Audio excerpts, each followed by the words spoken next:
Hey y'all, I'm Maddie, author, speaker, and certified sommelier.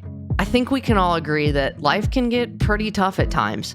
So I'm going on a journey to uncover how some of my favorite people are chasing joy in their lives. And I'm bringing you along with me. Through their personal stories and funny encounters, I'm chatting with authors and entrepreneurs, musicians and brands to learn how they're hanging on to the good in life, even as trouble comes. Because as life gets hard, joy is a choice we can make together. I'm Maddie, and this is the Enjoy Life podcast. Demi, thank you for taking time. I'm so excited you're actually here in Nashville. You've been on a whirlwind starting to promote your new book, The Crown That Lasts.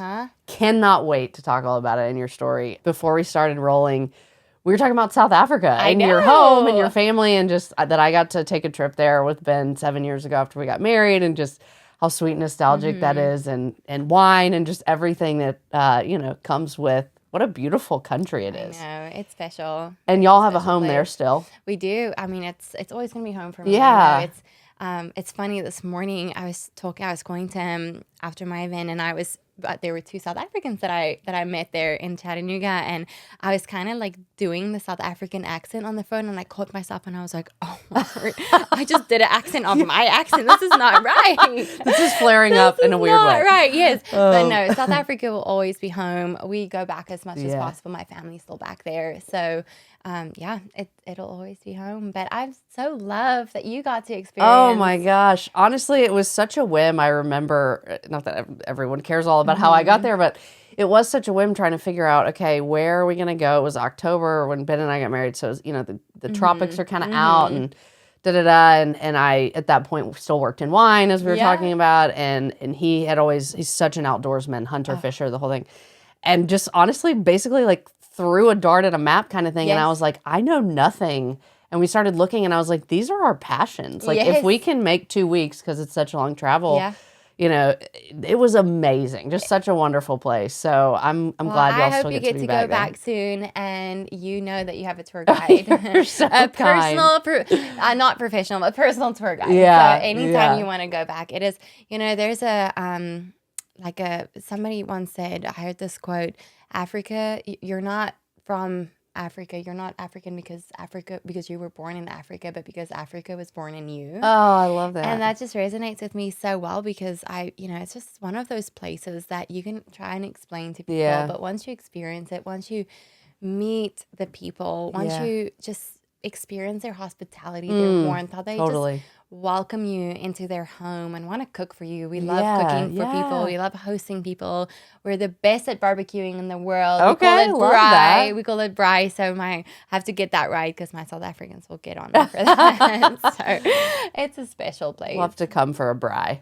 Yes, anytime. Yeah, there's such a genuineness to the whole culture. I don't know. That's what I felt, at least. That this is who we are, and we're proud of it, and we're grateful for it, and we're glad you're here. Yes, exactly. The salt of the earth. For sure. Yeah. What was hardest for you coming here? I know you went straight to New York, which y'all are in Florida now. So work kind of brought me to New York City. That was a whirlwind. The little town I grew up in, small little town about 4 hours outside of Cape Town.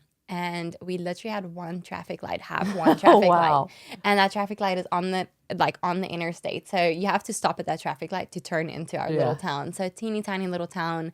I mean, so tiny that we didn't even have a high school. I had to go about an hour away to boarding school to go to high school. So that was, so many, my pedicure was just walking on the beach, or awesome. Putting my feet in the sand. And if I had little or break out, my favorite thing would be to go and just put salt water on my face. The ocean fixes everything. The ocean. So that's really how I grew up. And I would shop with my mom at our local farmers market every Saturday for groceries, and all my friends owned the stalls. And I literally grew up our activities were helping my friend's dad get his cattle, chasing. You're a farm girl. Yeah, I mean, we weren't my parents' favorite farm, but I sure thought I was for a good part of my childhood, and just so grateful for it. Moving, obviously, so much to adapt to, so much to figure out. little things like what the heck is half and half? I thought it was half water, half milk for the longest. You're like, why are people drinking this? It's awful. What is it? So I would like try and figure out what to buy, and I just pick like the one that's like priced in the middle. Yeah. Always go for the middle. The options are just so crazy in the US, just something I'm not fully used to. Like you'd have 2 or maybe 3 options, not 13. Right. Anyway, the thing I love so much about New York, somebody once told me, if you can't find it in New York, you probably don't need it. Fair. Which is so fun. Jacksonville, where we live now in Florida, is a small town in a big city body. Yeah. And so that's been something to adapt to. I love coming to Nashville. It's always fun. It's so fun being here. I love like all the little coffee shops and just the you got the Well Coffee, which we love. Shout out to them. I just learned about them. Yeah. I mean, they're a nonprofit. They're great philanthropy. They build wells. So love that. Amazing. Well, you're here to talk about your new book, which is almost out when we're recording. It's out when y'all will hear it. So go ahead if you've not purchased it. Go buy A Crown That Lasts. Tell us sort of where this message started for you. Like that's whenever, especially a first book that's a memoir and so reflective of your life and you're so personal in what you share. Like there's usually sort of, I don't want to call a break point, but sort of a break point that pushes, okay, this is a message I've got to deal with, right? And this is a message I know other people are going to need to hear. So what was that for you? I started writing this book a couple years ago, and I stopped because I realized that I had the life experiences, I had the stories, but I hadn't figured out a lot of the purpose behind it. And the reason I stopped was I started writing this book shortly after I handed over my title as Miss Universe, and that was such a great honor. I mean, something that I will cherish for the rest of my life. I'm so grateful for the community. It's enabled me to build and to connect with. Just love everyone that I get to do life with every day. But you know, Matty, the day came when I had to hand back that crown. And nobody ever really tells you what happens after you've reached your dreams. Right? Like it's people like, always we're here. We're here now, and now what? Yeah. Now what? It's all the preparation that went into gaining that crown, gaining that title, gaining that corner office, gaining that paycheck, gaining that rate, whatever that is for you, getting that degree, starting that family. We can put so much effort into gaining the thing that we sometimes forget that the thing is not us. It's not who we are. It's not our worth. It's not our identity. And the thing the mistake that I made was I started attaching such a big part of my identity and my worth and my value and the thing that I thought made me enticing to people, made people want to be around me. I had to come to a point where I had to give it back. Quite like physically. Literally, take it off my head and quite physically give it back. And, Paul writes to us in 1 Corinthians 9:25, he warned me. He literally warned me. He told us. Literally said, do not chase perishable crowns. And here I am wearing a crown that I'm very quite literally going to have to give back. And I gave that crown over to the very rightful, very worthy next winner. And I turned around and I was like, oh my goodness, I don't even know where's my dressing room is, because I was escorted here with a team of people. And now that whole team's with their new priority, with their new job. And I'm now, gone. And I just really got to a point where I had to really dig deep and understand who I was created to be, not just figure out what I wanted to do next career-wise, because that was the first thing I jumped to. The first thing I jumped to was what's next. Totally. What next? What's my next big project? What's the next thing? What's the next? And that was quite a journey to be on. So I would say that's something that definitely very much inspired writing A Crown That Lasts. It definitely inspired the title. Yeah. In my last chapter, it's titled Say No to Salary. And not the salary like that you get at the end of the month, like the actual salary you're supposed to eat when you do those like nasty detoxes and stuff, right? And it's inspired by what Paul says in 1 Corinthians 9:25. He says, as believers, don't chase perishable crowns, but chase a crown that will have everlasting impact, that will last forever. And essentially, the only two things that will last forever is God's word and his people, our souls. That's the only, the only things that will last forever. The Bible tells us that. And Paul is referring to the Isthmian athletes in Greece that's participating in the Isthmian Games. It's kind of like a parallel to the Olympic Games. And he is saying that these athletes, would sometimes even risk their lives to be able to compete in these games. And only one wins, and the winner gets a crown, a wreath. Guess what? Made up of celery or pine, or depending on the season, olive tree leaves. Yeah. Literally talk about a head salad. Yeah, that is doesn't hysterical. last. And although my celery leaves were made of diamonds and pearls, and the first eagle crown is going to sit on the shelf somewhere. I don't own it, but it doesn't last. And I had to really understand, in order to find the treasure, I need to understand that I am actually the treasure in God's eyes. Yeah. It's such a poignant picture of you physically handing that back in a way that a lot of our ending seasons, don't have that that metaphor in the same way. But what you experienced and what you work through really with us in the book is something we face over and over and over in life. I mean, that's just something that I feel like my girlfriends and I have been on sort of the merry-go-round of, is like, it really is seasons. And the tough ones that end, praise God, we're ready to get out of that. But the dreams that come true, that we celebrate, the places that we do feel like we've arrived, there's still a handing back. There's still a what's next, and just your vulnerability. I mean, you say in the book, like, I had no idea where to go. And you talk about feeling doubt and questions and anxiety. And I think when people look at you and what you've achieved and your platform and everything that you're able to do, doubt and questions and anxiety aren't the first thing they think of. They think of poise and power and confidence. And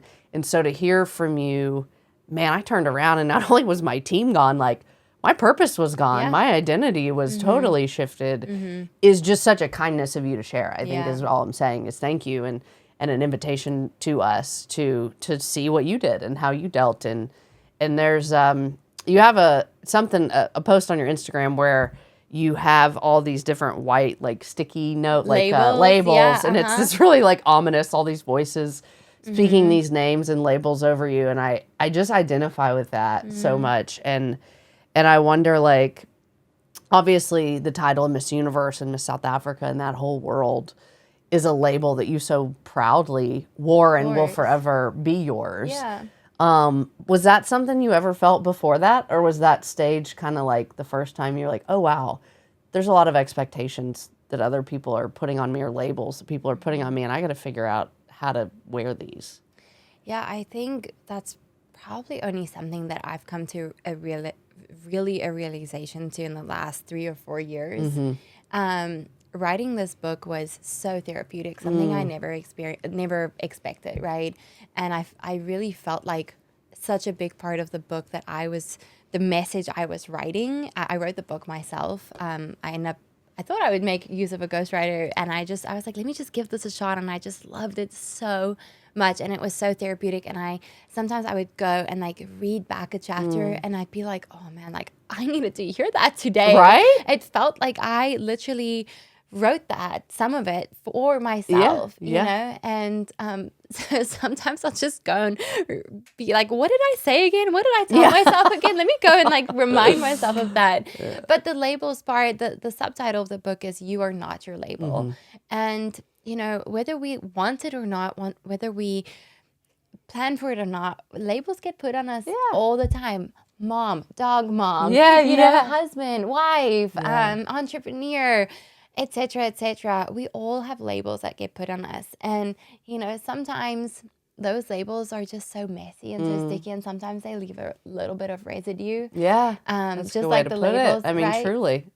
And that residue, I would say, one of my labels was being the pageant girl, was being the Miss Universe girl, was being the one that always wears 6-inch high heels and looks perfect and has perfect makeup and has perfect outfits and stuff. And once I handed back that crown, I really got stuck in the messy middle of trying to find my way out. And I thought that I was in the middle of a wasted season post that time, where I just really felt like I was sitting, wasting time, wasting my life, just feeling like I don't know how to get out of this. I don't even know the next career move. And I'm just peddling water, just treading water, right? But it's in that time now, years later, right? It's so hard to see that in that moment. But once we have some distance, it's so much easier to see the full picture, where I realized how God was shaping that waiting season to really be my winning season, or to really set me up for my winning season. And I'm, of course, grateful for it now, but in the moment, it's sucky. And It you is. don't want to go through and it. uncomfortable and disorienting. And I think you're talking that year or so after you handed back your crown and you came to New York, we talked about earlier, and just, I mean, literally a different continent than you're used to. And I really like that you start the story kind of in that waiting, because as we said, everyone experiences those waiting seasons, and you talk and reference several stories in Scripture. This is part of what, just in my many years and everything I've gone through, like, I'm so grateful that God's so kind to put messed up people in the Bible. You know what I mean? My gosh, Like, to look at their stories and see how many of them really include drastically challenging waiting seasons. And one of the ones you talk about and focus on is the story of Ruth, which I just love. And when you write about her, you say, like, her waiting season was a willing season. First of all, it's beautiful language and writing. And second of all, just tell us more what that means, like how you're waiting, how you had to learn to be willing in your waiting. Yeah. I think the biggest part, and I love that you love Ruth, and I'll just say this, for such a long time, I looked at the Bible and I saw it as Bible stories. And one day I realized, like, it's not a story, it's a reality. It's something that happened to a real person with real feelings that, yes, they lived maybe thousands of years ago, but they were real. This is a reality. And the Lord is using this to teach us, to show us, like, you know what? Sometimes I think that the enemy loves to make us feel secluded and make us feel like we're the only ones experiencing that hardship right now. And even just reading the Bible, we know that we are not alone in those times, right? And that other people have been through hardships, similar hardships, and that we can get through those. And I think one of the best ways that I got to figure out how to be willing through that waiting season was by stepping up in obedience. And that's something I learned from Ruth. You know, she was widowed and culturally was supposed to be married to the next man in the family, but unfortunately there wasn't another man that she could marry, and she chose to be obedient to what she thought was the right thing to do, which was to accompany her mother-in-law back to her hometown, which is completely unheard of in that time and age, right? Like, culture and context is so important to understand. And Ruth goes back with Naomi to was it Bethlehem, right? I think Bethlehem.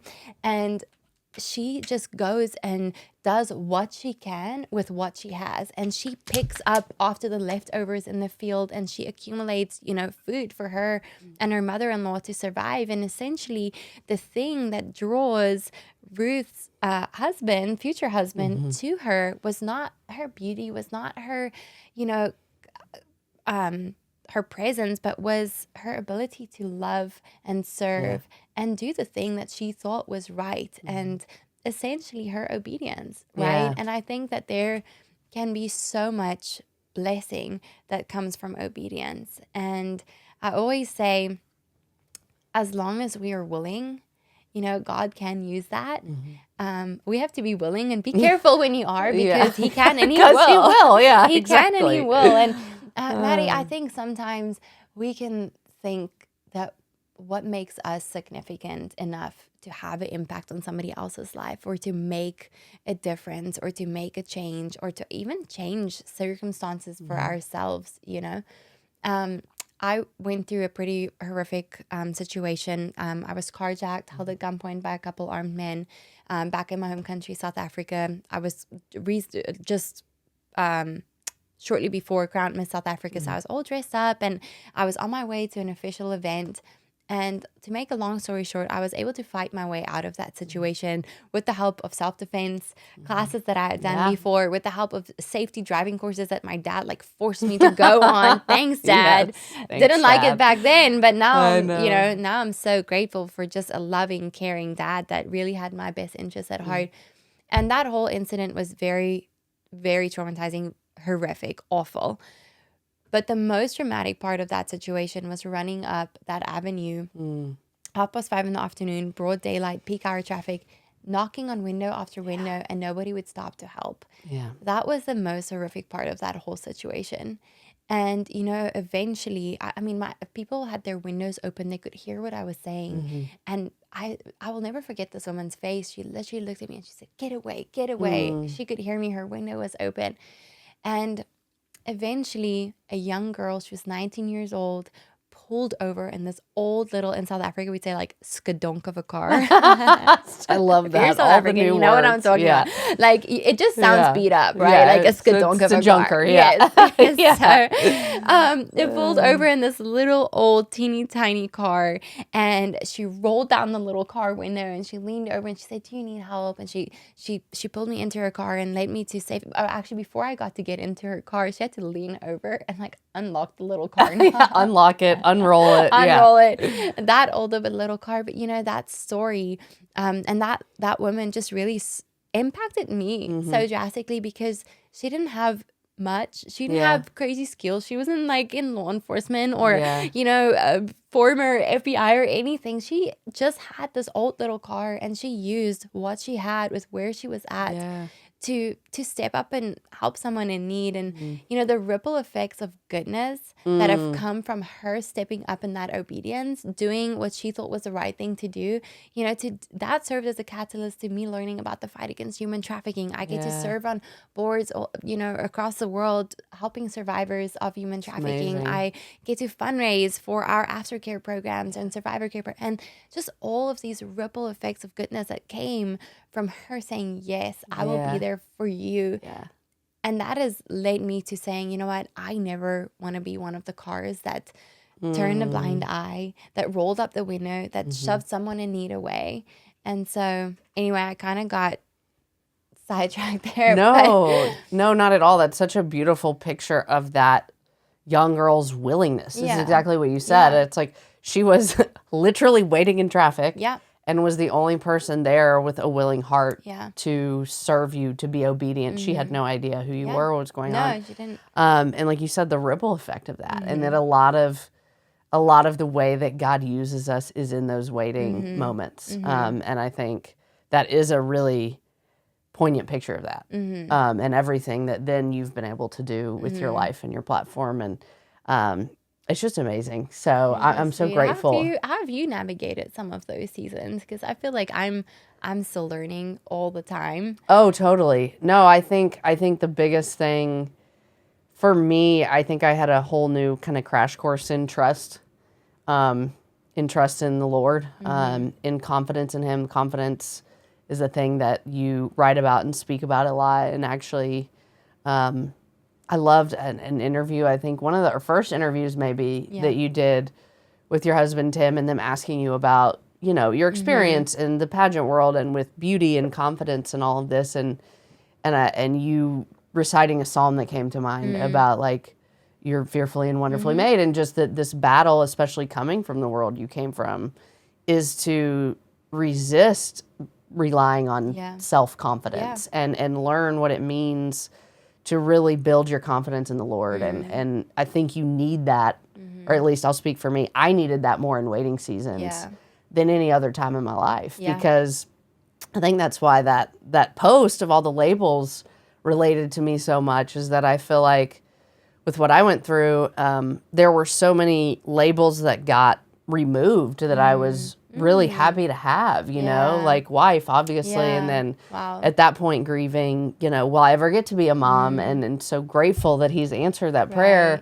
But, 6 years ago, that was devastating because it might not be a possibility. And then on the flip side of that widow label that you just want to rip off and you can't. And so for me, I was stripped of all those things in the same way that you had to hand back the crown, And so those things that I think we rely on, those labels, we rely on them rightly because they make us feel confident, right? They make us feel good and valuable. And so when they're gone, I think what helped me in that season of waiting, which felt like a season of identity crisis, not to use a dramatic word, but was rerouting in who God says I am in the way that you focus on in this whole book. I think that's why I love the story, and I love, how honest you are about these are good things. I think that's what I appreciate is like what you achieved and were able to represent in that season as Miss Universe and everything, that we will achieve that are good things in our life are wonderful and they're worth celebrating. And we're not told to not wear the labels, right? No, we're just told to not become them. That's it. And we're told not to strive for perfection, but to strive for excellence. As believers, we're called to strive for excellence. And that corner office, that new car, that pretty house that you've always dreamed of, that white picket fence, that new business, that, Miss Universe crown is not a bad thing, but it's when we put all that we are in those things, that's when we walk on such a tight rope. And, I think that's usually the things that end up putting us in a very deep, drastic waiting season, right? Or messy season. So, I agree with you. It's not that they're bad at all. In fact, we are called to strive for good things. We are made for good works, So I agree with that. I appreciate that. I think it was one of the chapters near the end of the book, the strive for excellence and not perfection. I'm curious because the phrase is normally like progress, not perfection, right? Why is it excellence for you? Like, what's the difference? Why was it not strive for progress? Or are they the same? Or they go together? I think they maybe go together, but I think, I think what I titled that was not perfection, but presence, to be present in that moment. But I think the word excellence just resonates with me so much because, one of the things that my husband and I always talk about in the work that we do in the Tim Tebow Foundation is, we always say that we're not on our timeline, but we're on their timeline. All the people that we get to serve, we're on their timeline. All the people that haven't heard the good news of the gospel, that's not on our timeline, that's on their timeline. And I just think we have been gifted with so many beautiful things that we get to wake up and we get to choose that every day. We get to choose to walk in that purpose or not every single day. And I think when it comes to just choosing that excellence is one of my greatest regrets or greatest fears in life is to look back and to say, what if, or could have, or should have. And, when I competed for Miss Universe, it really was a once-in-a-lifetime opportunity. It's something that you never get to do again. And that put a lot of pressure on me from just my wanting to make my country proud, right? Like, we haven't won that title in 39 years. Wanting to make my country proud, wanting to, show every young girl and boy in a small little town that, with a lot of hard work and dedication, so much can be possible. Specifically not anything, because I don't know what God's plan and purpose is for your life, but a lot can be possible, right? And so I feel like when we put in the work and we put in the effort and we are obedient to what we believe is the right thing we should do, that there can be so much blessing. And that's, I think, one of the reasons that I think stepping up with excellence every single day, not perfection, because we're never going to be perfect ever, not at least in this lifetime on this planet. But stepping up for excellence, I think it's my way of saying, like, Lord, I want to give you my all. I want to give you everything. And what you choose to do with it, I thank you for that. But I don't want to look back one day and say, gosh, I could have done more for you, Lord. Or, I should have done more for you, Lord. I think I have this vision in my mind, and maybe I'm not supposed to put this pressure on myself, but I have this vision in my mind of one day getting to heaven empty-handed. And I don't want to be that person. A couple years ago, I remember that Tim and I had spoken, and although I had shared my faith and spoken to people about my faith, I couldn't pinpoint one specific person that I've ever led to the Lord that I could say, like, I got that person in the bag. Yeah. And that scared me. That scared me so much. I was like, well, what if I show up to heaven empty-handed one day? And I no amount of deeds or good works or earthly possessions or accolades will ever get us in or out of heaven. But I just want to show up and give my best every single day. That's so good. And, we're not going to know the ripple effects of goodness that comes from our obedience, at least not all of it, until one day we get to meet our Maker. But one day when we do, I hope that he can look at us and say, well done, my good and faithful servant. Oh, that made me tear up. Girl, I know that is such a powerful picture. And I have a strong feeling your hands will be far from empty. I think I know that about you already. But the excellence and presence and, all those things, I think, speak back to your kind of desire to be willing, to show up. And it doesn't mean showing up perfectly. It doesn't mean me showing up as you would show up, or you showing up as I mean, showing up as God created you and where he's put you, and in that willingness, listening and being obedient. And one of the things that I really appreciated and liked, and I'd love to hear you kind of talk about, because of what you do now. I mean, just in your life with your work and your businesses and all the philanthropy and everything you do, and work on social media, which is a necessary evil, right? Of all, and a great thing. Is you talk about the idea of building your individual brand or building your brand identity. It's such a marketing, language that's important. So I think it's appropriate you use that, but I want to hear, what does that mean to you? Like, why is that an important message for people who don't have your platform or do what you do to build their brand identity? What does that mean for all of us? My husband hates that term. He's like, I don't want to call it a brand. To use it, like, let's show the good in it, right? No, I love it. I love it personally, and I'm getting him over to the side. So maybe by the time you guys listen to this podcast, I would have got him over the fence. But I did a speaking event a couple months ago, and it was at a church in Minnesota, and the sweet pastor let me use his office to just put my stuff down and go over my notes before the event and kind of take a break in between and so forth. And there was just this big whiteboard at the back of his office, like big. The whole wall was just filled with this whiteboard, and there was nothing written on it. And I was like, oh, I'm probably not gonna get much done around here. Not quite ready for Sunday. Yeah, Pastor. I know, right? I'm like, what you talking about? It's in 2 days. Like, you better get a move on. Except for three things that were written on that board, and it said in the little left corner, it said kingdom over brand. And I was like, wow, yes.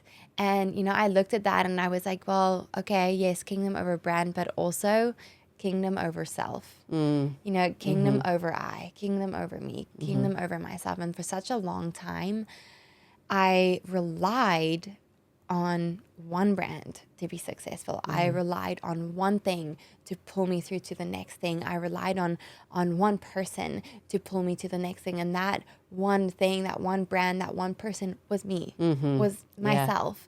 And you touched on this earlier. I speak about losing our self-confidence and instead taking on God confidence, right? Because, man, I've realized in my life the times that I've relied on myself, I don't get to have a lot of confidence, to be quite honest with you, because I'm going to fail and I'm going to make mistakes and I'm never going to be perfect. No matter how hard I strive for excellence, I'm going to get it wrong over and over and over and over again. But when I get to rely on God and his promises for my life, and the plan and the purpose that he has for my life, that is really when I get to have true confidence. And so I like to say I don't have self-confidence, but I have God confidence. I love that. And yeah, just that kingdom over brand, it's just hit me hard. Yeah. And I was like, I'm going to make that my own. No, it's such a great message. And for people who are still maybe in that place where they keep trying to rebuild that self-confidence, or they're relying so much on their own efforts or whatever that toil is. Like, how did you really shift? Like, how did you really kind of surrender that and say, that isn't what confidence really is? Like, that isn't where the eternal crown lies, etc. That's not how my tank is going to be fueled. Like, what do they do, really? Does that make, like, practically, what was that shift like for you to, okay, I'm living from the God confidence. I'm not going to keep, like, frantically relying on myself. This story, I love it so much. It's his name is Forrest Fenn, and he was like an art collector, author, and before he passed away, he wrote a book. And in this book, he wrote like this, I think like 22 or 23 line poem with a bunch of like hidden nuggets, clues on a treasure worth like, I think like $2 million that he had hidden. Is it 2 million? I might have that amount wrong, but a lot of money. Okay. A lot of money, worth a lot. It's worth a lot. It was a treasure. A treasure of like old like coins and artifacts and art and jewels and all kinds of things that he had hidden in the Rocky Mountains. And in this book that he released, he just had this like 1-pager poem basically telling the world where he had hidden this chest, this treasure. And years and years went by where nobody found it. I mean, hundreds of thousands of people went on a hunt for this thing, tried to find it. There is reported that some people even lost their lives to try and find this treasure.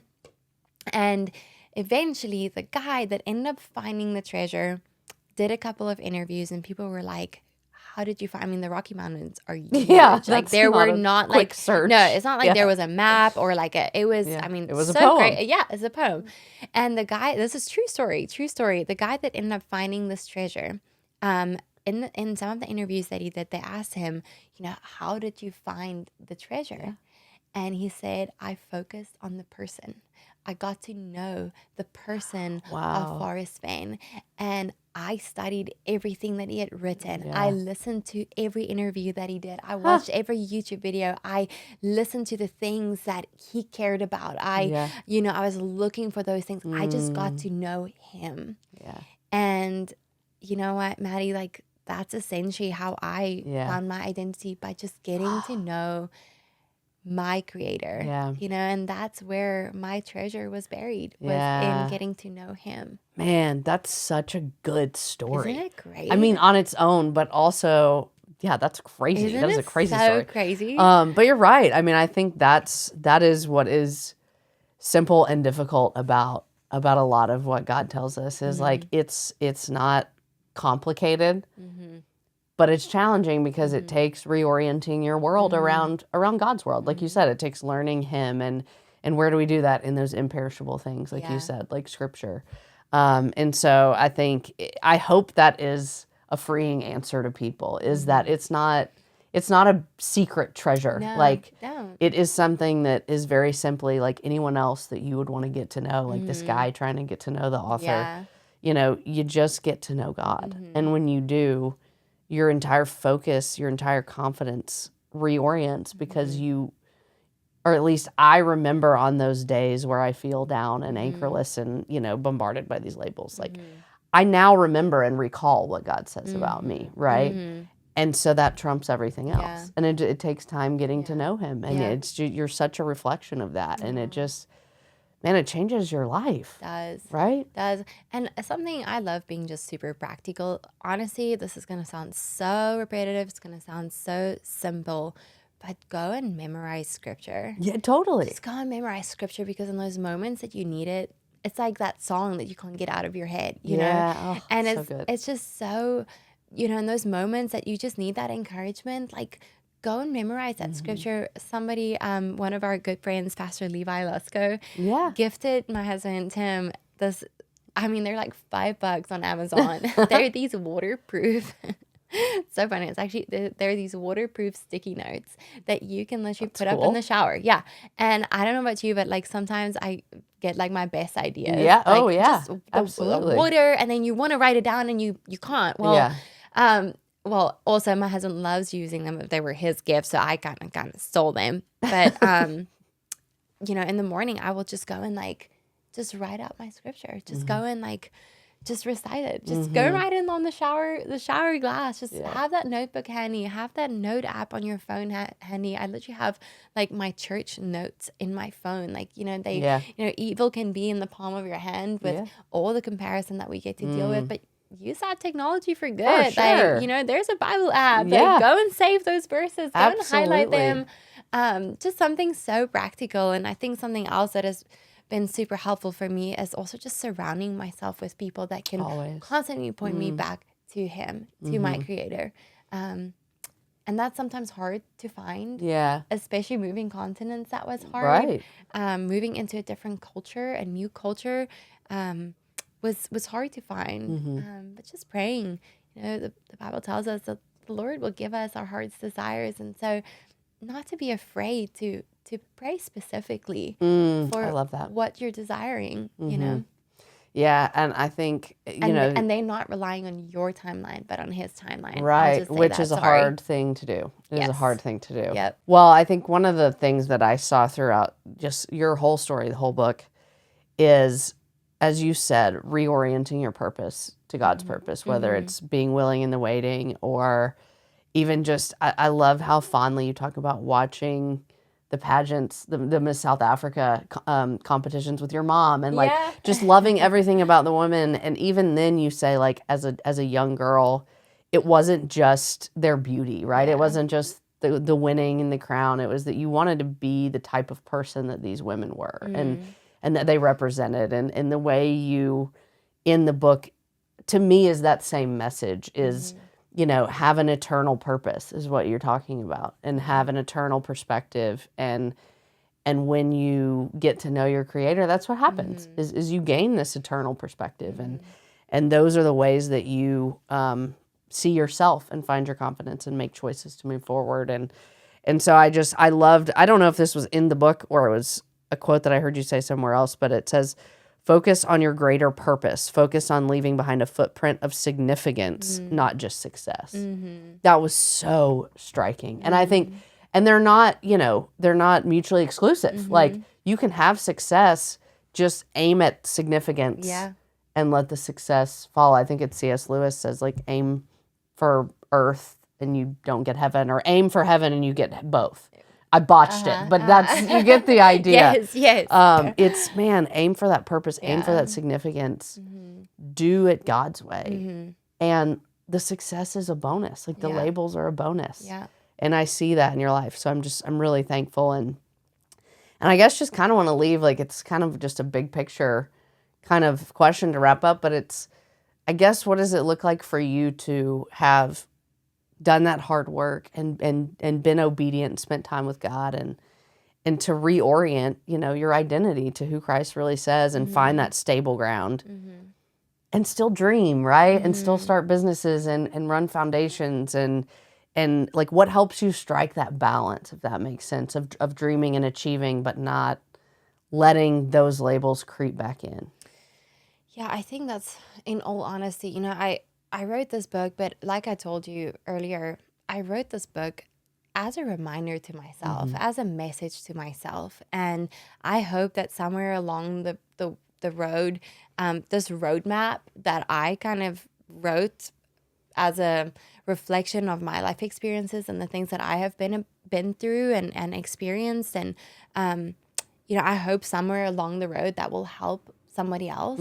But I'm not saying for 1 second that I have it figured out and that it's going to be perfect from here on out, because, you know, even though I have found and I felt like reclaimed my God-given identity as his royalty, as his treasure, there's going to be days where I'm going to struggle with remembering that. And there's going to be days where I'm going to be selfish and, you know, be human and, Aren't we all? you know, and want the best for just me. And so I think something that I try to remember in everything that we take on, everything that we do, is the first question that I want to ask myself, whether that's, you know, starting a new venture or working with a new company or partnering with a new awesome product.